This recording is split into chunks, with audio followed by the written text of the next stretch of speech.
Hello, I'm Steven, the Calculator Guy, and today we're going to talk about Alpha Homora. Now, you might be thinking, Steven, you've done a video about Alpha Homora. I know this because I've watched all your videos and seen the thing you made a year ago. If that's you, then thank you for the support. But when I did that video on Alpha Homora, which was the very first yield farm video I did, I believe that, or maybe it was Taro, I didn't know that much about the protocol. In fact, I was kind of confused by the way they do liquidations and the way they do collateral. I have since talked to the Homora team directly. Shout out to the Homora team. They were very kind and answered all my questions. And now I understand how their collateral and debt ratio works. And so I'm going to tell you about that. Then I'm also going to talk about their up and coming pools or vaults or whatever you call these things I'll call them pools, on Optimistic Ethereum, where they're going to be implementing leverage yield farms on Uniswap v3, or using Uniswap v3, which is kind of exciting for a number of reasons, concentrated liquidity being like the top one. And they also gave me a sneak peek into that, so whereas I can't show you what it's going to look like, I can sort of tell you what to expect. So again, what we're going to go over in this video is what is Alpha Homora, how can you sort of determine your debt ratio and what your liquidation risks are, and then finally what they have going on with Uniswap v3 coming rather soon. So let's jump into it. What is Alpha Homora? Alpha Homora is a leverage yield farm. If you don't know what that means, it just means that they're sort of aggregating yield farms. You can see here we have Trader Joe, Pangolin, and I think that's it, really. And they take those yield farms and they allow you to leverage them up by utilizing your LP as collateral, borrowing against that, and then adding that as more collateral. Now you are borrowing from lenders. In fact, Alpha Homora has a deal or partnership with Iron Bank, so they are using them for under-collateralized loans to borrow, which is why they use collateral factors, which effectively judge or rank or score the collateral and the debt so that they maximize their safety exposure and effectively can liquidate people who are the highest risk to them as a protocol, which is a pretty interesting and elegant structure, but not one I was familiar with. So let's jump into that first. It's a little bit techy, so if you want to skip past this section because you don't care for the numbers and the math, then you can do that. But I do recommend that every investor understand their investment. So if you're interested in Alpha Homora v2, then I do recommend trying to stay with me for this next portion. So in Alpha Homora, you get something called debt ratio, which is effectively a number that says how close you are to liquidation. In fact, if we just go to open this MIM AVAX position here, right, and I don't have much assets, don't judge me, you can see that, let's say I want to do like 3%, 3x leverage, not fully maxed out, but pretty high. MIM is a safer asset according to this protocol, the way they've judged collateral. AVAX is a riskier asset, more volatile. So the more we can borrow more MIM with a lower debt ratio, which means farther away from liquidation than we can with AVAX, even though we're borrowing the same amount of money. So like if we're borrowing $1,000 and the majority of that is in MIM and a tiny bit of that is in AVAX, we will have a better debt ratio than, also I should move out of the way. Nope, wrong way. Debt ratio over here. We would have a better debt ratio than if we were borrowing 100%, $1,000 of MIM and no, sorry, $1,000 of AVAX and no MIM. So you'll see this in real time. Let's say we borrow all MIM and virtually no AVAX. We have an 87.3 for debt ratio, which means we're like 13% away from liquidation. If we do the opposite, 95. Oh, you can't see again because of my big head. 95 debt ratio, which is really high. It's the max you can possibly be at, and you're relatively close to liquidation. So we want to be borrowing more MIM so that we have better credit, right? MIM, better credit. AVAX, worse credit when you're borrowing, more volatile. So when you come over here, that sort of helps you understand this, right? Your debt ratio is your borrow credit divided by your collateral credit. So the borrow credit is your numerator, collateral credit is your denominator, which is why it is a less than 1 number. It's 87.5%, which means you have a ways to go before liquidation. Now, if we go to down here and we want to see what the credit scores are, because we want to sort of calculate this on our own, we can see that LP tokens, collateral factor,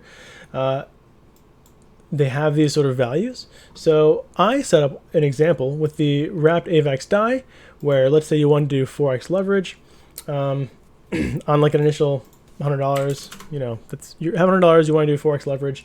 Let me make this a little bit bigger for you guys. And so wrapped AVAX DAI has a collateral factor of 0.96, pretty good. And because you are opening a position which will be worth 400 wrapped AVAX DAI, LP token, value in money and fiat. Maybe it'll be easier if I make this dollars for you guys so you understand. You roughly have like 384 collateral credit, right? So that's your denominator. That's how much collateral credit you have. That's how much the credit of this LP is in collateral credit terms on Alpha Homora. Now, if you're borrowing wrapped AVAX, which has a 1.2 borrow credit score, that's a 360 numerator, right? So your debt ratio is going to be pretty high. It's going to be 93.75%. Now, conversely, if you're using DAI, which has a 1.05 score, your debt ratio is going to be rather low at 82%. So it really does matter which assets you're borrowing and how it's going to affect your ratio. But that also affects your APY. How come? Well, borrowing stablecoins is a lot more expensive, generally speaking, than borrowing volatile assets. So the protocol, Alpha Homora, has to borrow that DAI, and they're going to charge the LPer a similar cost, right? So if you're borrowing DAI, it's going to cost you more. If you're borrowing AVAX, it's going to cost you less. So if you want to have a safer debt ratio for leverage, then you know what you're going to end up doing is reducing your APY. If you want to borrow the volatile asset for the maximum APY, then you're going to end up having a riskier position. So it's really a risk reward that you have to determine on your own. But let's get into this. So let's say I want to do 3x leverage. You want your borrow power to be 100, by the way, down here, so that you know you're borrowing the max amount of assets that you can to get that 3x leverage. So maybe I borrow a tiny bit more. Avalanche. Okay, so now this is where I want to be. I'm comfortable with this. I click next. You can see my total APY is 68%, which I'm totally happy with, right? Great APY. By the way, these are very volatile APYs. They range from 30 to 150 to 200% rather frequently. So do keep in mind that you're going to be between like 30 and 200% off and on throughout any given amount of time. It's not going to stay at 68%. It's going to vary rather dramatically, but it should stay again between that 30 and 200% range pretty consistently. You can see here you have your debt ratio, which we just looked at, and it tells you what your liquidation prices of AVAX will be. I like this feature. I wish they had it earlier on, but here you can see that when your AVAX price is lower than $17, which is a 32% price decrease, which is pretty comfortable, or if AVAX is over $385 per AVAX, which is a ways off. If it has a $1,300% price increase. So that's it, right? This is how you would confirm and open your position. Sort of understanding at this point all of the mechanics involved. You can see your borrow APY. This is what you're paying on those two assets, predominantly on DAI. If we go back and do this again, right? We go to 3x leverage, and then we borrow mostly AVAX. Let's do mostly AVAX and then a little bit of MIM. I know my head's in the way. Sorry. So here we're doing mostly AVAX, a little bit of MIM. Let's see what that borrow APY is, right? The borrow APY is now 28%. We've reduced our APY a little bit, but now we can actually, we've reduced our APY. Oh, so you really do want to borrow MIM. Our debt ratio is better though. Like now our AVAX can go down 94%, but it can only go up 24%. So again, you're playing this balancing act, right? Between do you predict more upside or more downside for AVAX? And what does that mean for your LP position? All right, I think I've sort of hopefully giving you guys a better understanding of this protocol. If you want to lend, if you want to be a lender to this protocol, I mean, this AVAX yield is technically better than SAVAX right now. So if you were just in SAVAX and you didn't like the unbonding period and you wanted to get 9.15%, you can take it over here. Also, you know, mid-single digit yields on USDC, not too terrible. Lido comparative yields on Wrapped Ethereum with no lockup, not too bad. So honestly, these wouldn't necessarily entice me a ton because I'm strategizing all day. But for larger investors who just sort of want to set some assets down for mid single digit to potentially even very low double digit yields, they could come here and lend and be sort of counterparties. Now let's talk about the Optimistic Ethereum partnership. I imagine they have information about it on their Twitter. By the way, Open Zeppelin, chef's kiss, one of the best auditors you can get.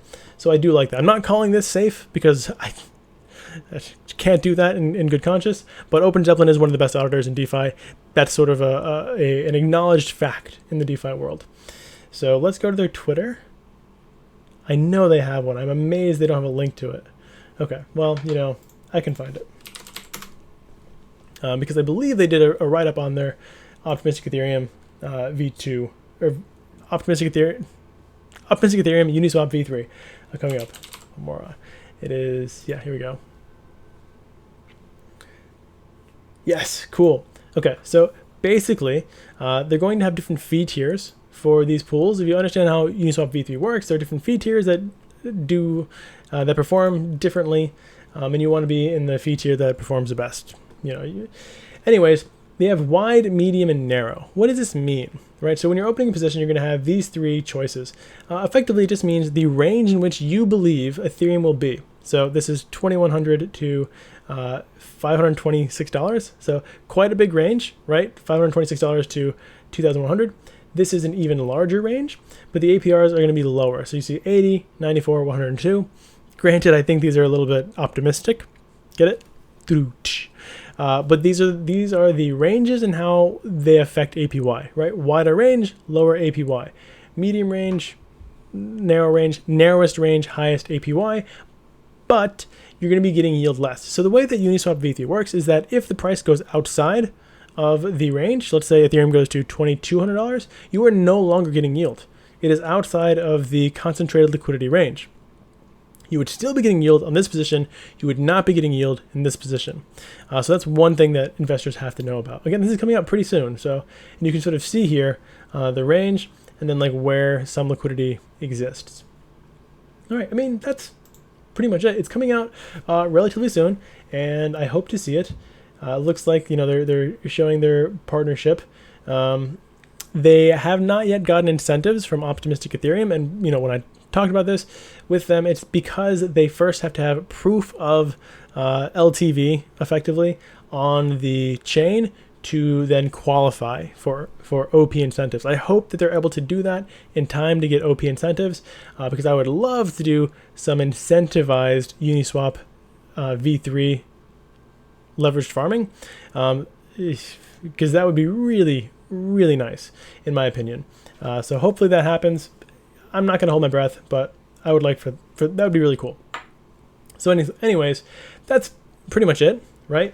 So Alpha Homora is a leveraged yield farm. They're going to be on Optimistic Ethereum very soon. Not yet, but very soon, with Uniswap V3 concentrated liquidity pools with wide, medium, and narrow concentrated liquidity margins, each of which will have different levels of APY.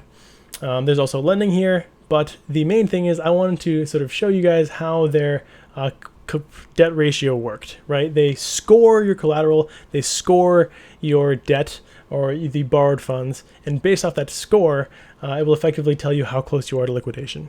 So thank you guys so much for watching. Really, also thank you again to Alpha Homora for humoring me and putting up with my ignorance as I asked a bunch of questions that were clearly answered in the docs, but I learn best from people.